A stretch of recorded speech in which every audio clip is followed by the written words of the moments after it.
U.S. Supreme Court has given a lot of reason to celebrate this week.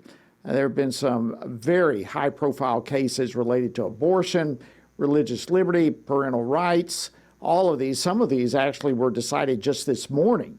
Well, now we come to our Biblical Worldview segment, and we want to look at some of these decisions from the lens of Scripture and what Christians should know about them. And as always on Fridays, joining me now with this discussion is David Closson. He's the director of the Center for Biblical Worldview here at the Family Research Council and author of the book Life After Roe, Equipping Christians for the Fight for Life Today. David, as always, welcome back to Washington Watch, and thank you for joining me. Happy Friday. Great to be with you, Jody. And happy Friday to you as well. And it is happy Friday, as there are some huge decisions that have been coming out of the Supreme Court, some even today, and I certainly want to ask you about some of those. But yesterday, the court also delivered a significant opinion in the case about abortion. So why was that particular case? Go back, if you would, tell us a bit about that and why this case was so important and what Christians should know about it.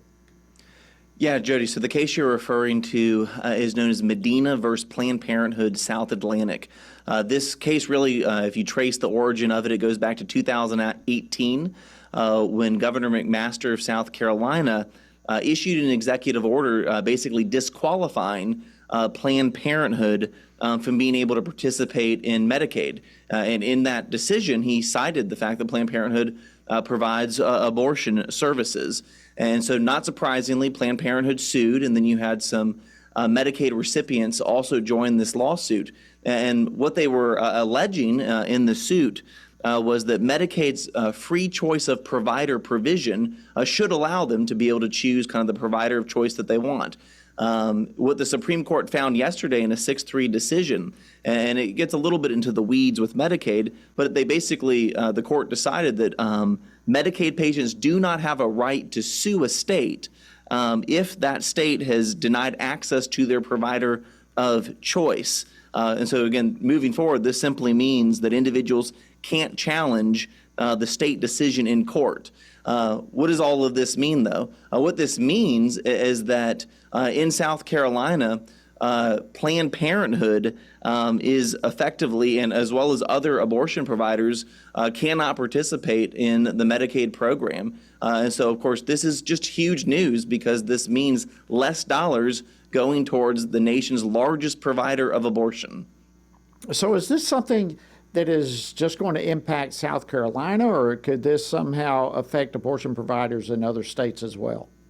Oh, no, Jody, the implications of this go well beyond the borders of South Carolina. Really, essentially, this ruling enables other states to exclude Planned Parenthood and other abortion providers from Medicaid systems.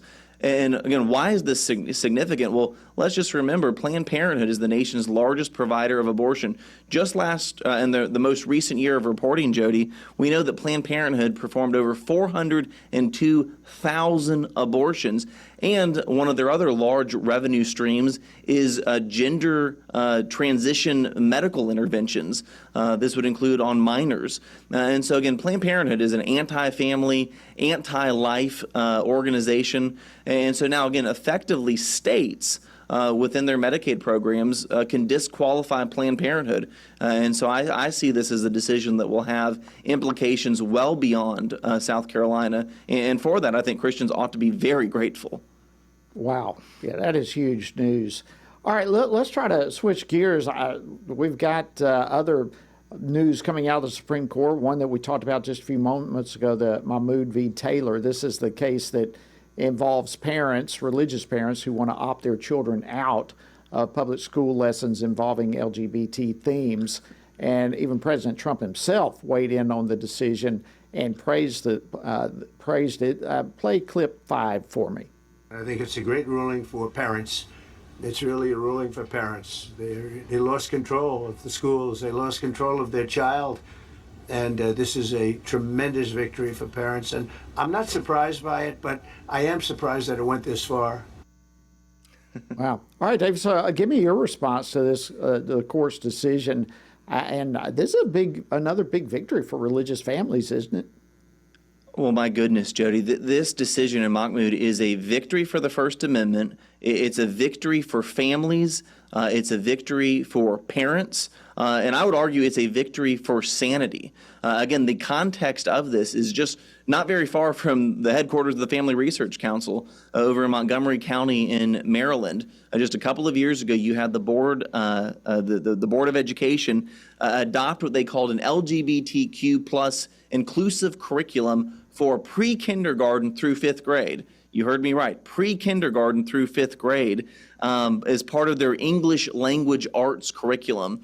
And some of these books and some of these lessons are weighed into same-sex marriage. They weighed into issues related to gender and sexuality, again, for children as young as 3 years of age. No surprise, there's over 1 million children that are impacted in this public school system. There was a lot of parents, hundreds of parents, Jody, that protested this, that they asked for opt-out provisions. And initially, the school board provided an opt-out provision that hundreds of parents signed up to take. Well, then the school board came back and rescinded that offer to allow parents to opt out their children. And then that's when you had hundreds of parents, again, sue the school board. And I think what's important to understand what the decision from the Supreme Court that Justice Alito authored is they basically said that the court holds that families are likely to succeed, and they're given this preliminary injunction as the case continues to wind its way through the courts. From a biblical worldview perspective, though, Jody, it's Deuteronomy 6 clearly states that parents are the primary disciple makers in their home. Parents are the ones that have this decision-making authority. And again, school districts across the country have recognized this in a variety of ways. And you just saw the Montgomery School Board, they're just being a bully, trying to impose this divisive curriculum on parents. And they took a big loss today. But for their loss is a big win for parents and families, as well as you said, the First Amendment. Yeah, absolutely. And, I think that's a perfect segue into another case that came out, the Free Speech Coalition v. Paxton, the case coming out of Texas in the Fifth Circuit there, and whether or not they use the right legal test when assessing a law in Texas, which would require pornographic sites to verify the age of those who are using the site. I think there's another big win for parents. Wouldn't you agree? Oh, absolutely. This is a huge win for parents. It's a win for families. Again, the context of this is that in the state of Texas, they've passed a law that requires age verification for these pornography and obscenity websites. This is, in my view, common sense. When you think about what is on some of these sites, Jody, it's absolute filth, it's absolute obscenity, which is why state lawmakers said that the state has a legitimate obligation, and I would, of course, argue a moral obligation, to ensure that children did not have easy access to this content. No surprise, the pornography industry sued. Which, of course, that should tell you all you need to know about the moral compass of the pornography industry, that they were opposing legislation that required age verification. But Justice Thomas, who wrote this opinion, Jody, he made just a wonderful point, basically helping us see that 95% of American teenagers have access to smartphones. 93% of American teenagers access videos and the internet multiple times throughout the day. In just 1 year, Pornhub, one of the nation's largest providers of pornography, they put up in just 1 year, Jody, 150 years worth of content. So again, there's so much content, and it's not just the still pictures from a Playboy magazine in the 1970s. Many of these videos are violent. They depict men raping women, physical assault. Again, this is horrendous, morally corrupting stuff that we're talking about. And the Supreme Court has simply said Texas's law is constitutional, and that, again, the pornography industry was way out of bounds here in their opposition of this law. Again, huge win for families. All right, so where does this one go? I mean, we talked about the one in South Carolina a while ago that certainly is going to have implications far, far beyond the borders of South Carolina. Is that the case here with this age verification and in Texas? Does this go far beyond the boundaries of Texas, the borders of Texas, or does this pave the path for other states to follow what Texas has done? What's the bottom line impact of this one? Yeah, bottom line is what you just said there, Jody, is that this really paves the way for state lawmakers to ensure that in their state's laws, children are protected. It has now been told, the Supreme Court has ruled that these age verification laws, as enacted by the state of Texas, they meet constitutional muster. They do not infringe on free speech. Again, this was kind of the big contention that the pornography industry had, was that this is an infringement on free speech. And what was helpful is Justice Thomas, in his majority opinion, he walked through why this is not the case, that there is no right to access a pornography website without having to provide essentially age verification. The state could provide that impediment for the sake of protecting minor children. So my hope is that lawmakers around the country and other states will look at the Texas law and implement something similar. Wow, that's we're talking about an opportunity right now to make huge strides protecting children, giving rights back to parents, and at the same time standing for moral principles that are aligned with biblical morality. This is an opportunity that I hope states don't let get past them. You know, when we were talking about the case a little while ago from Montgomery County and the parents' rights to opt their children out of really the same type of pornographic literature, and now you have this case in Texas.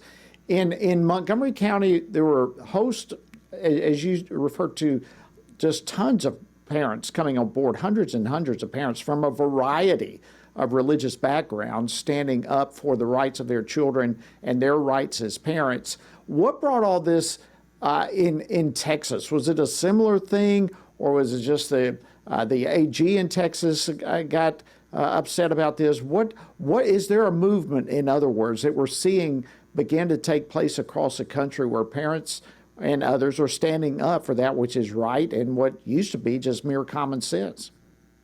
Absolutely, Jody, and specifically the case in Maryland, Justice Thomas, actually in his opinion, this would be Justice Alito for the Maryland case. He actually walked through the content. I found it really interesting and intriguing that Justice Alito actually attached an appendix to his majority opinion with quotes and pictures from these children's books. And so in one sense, Alito is saying, you don't have to take my word for it. Here's copies of the books that the parents were objecting to. And there were several pages that Justice Alito shows, again, added them to the appendix, that shows where same-sex marriage, gender identity was being pushed on children as young as pre-kindergarten. And so, again, what I saw happening, Jody, and again, I live in Maryland, actually, is just parents from across the spectrum, even folks who might identify as more politically liberal or politically progressive, were saying this is way out of bounds. This is entirely inappropriate. And so, again, I think the moral sexual revolutionaries, those driving this agenda, they definitely overreached. And I think the Supreme Court makes that really clear in siding with the parents who are just really concerned about their children. So let me ask you this, only about a minute or so left. It's incredible when we think of all these cases, the decisions that have come out just in the last 24 hours. But one of the things that stands out to me, it seems, at least in all these cases, we're looking at a 6-3 decision in the Supreme Court. What do you make of this seemingly a coalition within the court coming up with all these decisions? Yeah, in brief, Jody, politics, or let me put it this way, elections really, really matter. And the coalitions for all of the cases we've talked about, you have the 6 conservatives on one side, the 3 liberals on the other. Every justice appointed by a Republican president sided in the way that we think affirms the Constitution, affirms parental rights, and it's the 3 liberals appointed by Barack Obama and then Joe Biden who opposed the position that I think Christians would be celebrating today. And so it reminds us, once again, elections have significant consequences, and who's on that Supreme Court matters. Who's behind the resolute desk in the White House also really matters. Absolutely. Well, David Closson, Director of the Center for Biblical Worldview here at FRC, thank you so much for doing an outstanding job keeping us informed with all of this.